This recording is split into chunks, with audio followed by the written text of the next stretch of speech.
So this cannot be given as a mechanism for our system.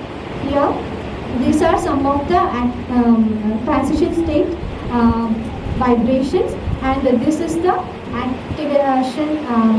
This is the transition state which is having a very high activation barrier. And we can see that there is a very high steric influence over here. That might be the reason for that. So. Moving on to the next pathway, pathway B. There are 5 steps in pathway B, and they are analyzed. The transition states and intermediates are analyzed. And the first step is the formation of the betaine is the same. And in the second step, the thymidine is added instead of DBTA. And in the third step, diad anion is eliminated. In the fourth step, DBTA is added again, and acid is released. And in the fifth step, this acid got inserted, and finally our product is formed. In all these steps, we found that the activation energy barrier is in and around 25 kilocalories per mole. So we can say that our mechanism or this particular pathway is energetically favorable and might be happening with our reagents. So this is a favorable mechanism under room temperature condition. So moving on to Schrodinger-Wilrasser coupling. As I told, there are 2 reactions, Schrodinger reaction and Wilrasser coupling. So in Schrodinger reaction, we have identified 3 different pathways, and on analyzing the energy profile, you can say like there is a trans pathway in which its activation energy barrier found to be 37.6. That is also very high because above 25 kilocalories is not permissible for a room temperature reaction condition. Again, this is pathway study, and here we found that all the activation energy barriers are between 25 kilocalories per mole. That is a possible mechanism. And again, one more is there, gamma pathways are also studied, but its energy barrier is around 45, and it is also not possible. So here, the cis pathway is energetically favorable than the trans and gamma pathways. Moving on to Wilrasser coupling, there are 2 steps, and we identified the transition states and intermediates, and this is the energy profile. And here, in both steps, the energy barrier is far too high. That means this cannot be in this pathway. Our system cannot react and form to the final product.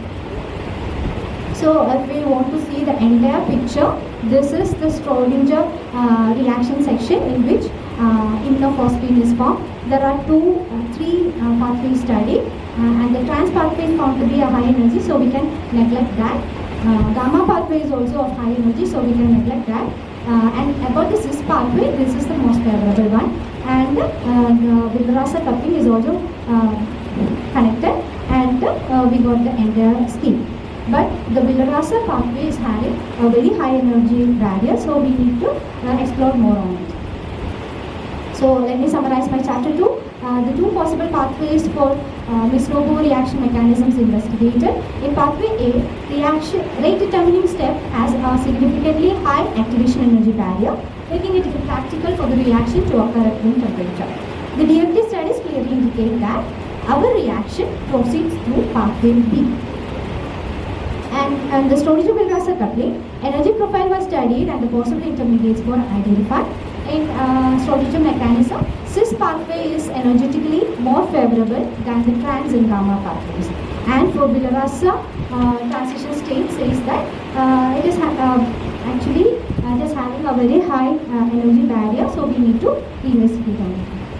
As a future perspective, we need to further investigate on the Misnobo pathway B with the PPX3, and an alternative mechanism for Wilrasser coupling need to be explored. Moving on to my chapter 3, it's about molecular docking studies of nucleoside analogs against SARS-CoV-2, main protease, and pyromycin analogs against peptide tRNA hydrolase of Mycobacterium tuberculosis. So about molecular docking, we know that it is used in drug discovery to predict a preferred orientation of the binding affinity between the drug candidate and the biological target. And the various softwares use different search algorithms to evaluate these docking forces. and the most widely used are Autodoc and Autodoc Buna, which are free popular softwares. And the molecular docking can be used for virtual screening, polypharmacology, target fishing, and drug repurposing. Here we are interested in virtual screening and drug repurposing.